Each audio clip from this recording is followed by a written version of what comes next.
Merci, monsieur le maire. Mes chers collègues, le tissu associatif sportif dans le 15e arrondissement, comme dans d'autres évidemment, a été lourdement frappé par la crise sanitaire depuis 1 an et demi. Et malheureusement, nous sommes au regret d'observer que l'enveloppe financière qui est allouée à ces associations est en baisse.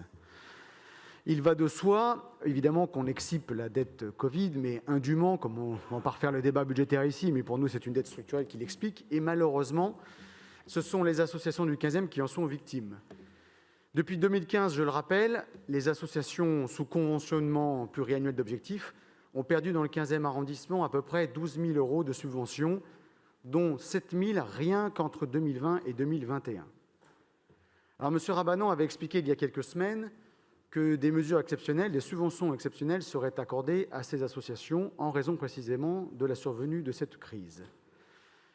Comme l'a rappelé ma collègue Noémie Carmabon, qui est l'adjointe chargée des sports dans le 15e arrondissement, et Valentin Roufiac, son conseiller délégué, nous souhaitons évidemment que ces aides exceptionnelles ne soient pas en substitution des aides de droit commun, mais bien en complément.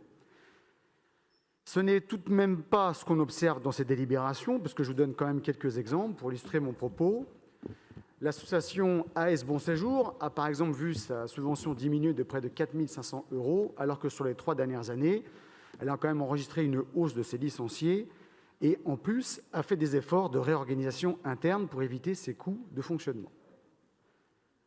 La SC15, qui est un club de football du 15e arrondissement, a pour sa part, en 15 ans, doublé ses effectifs, alors qu'au même moment, il n'a obtenu qu'une subvention de 5 000 € complémentaires, ce qui l'amène péniblement à 15 000 €, et ce qui, comparativement au 14e arrondissement, pour des clubs à peu près similaires, eux, bénéficient d'une subvention qui vont généralement au-delà de 50 000 €, ce qui est quand même une injustice territoriale assez flagrante.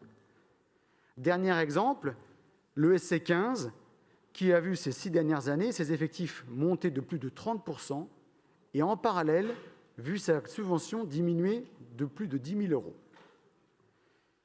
Et si je prends maintenant une vision un peu plus générale du 15e arrondissement dans son environnement parisien, je me permets de vous restituer que la moyenne de subventions vis-à-vis de ces structures dans le 15e est de l'ordre de 8 300 €, contre 12 000 pour le 12e arrondissement et 15 300 pour le 18e arrondissement, qui est moins peuplé et moins dense que le 15e arrondissement.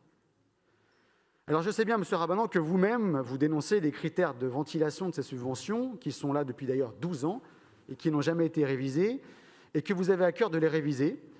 Et je veux vous dire au nom de la mairie du 15e arrondissement que nous sommes candidats pour vous accompagner dans cette démarche, nous, les clubs et l'OMS, car il n'y aurait rien de pire que de faire encore une révision de ces critères objectifs dans le compte à soi administratif. Donc, je profite de vous rappeler ces éléments-là. Nous sommes à votre disposition pour contribuer à une rectification de la ventilation de ces critères objectifs. Merci beaucoup.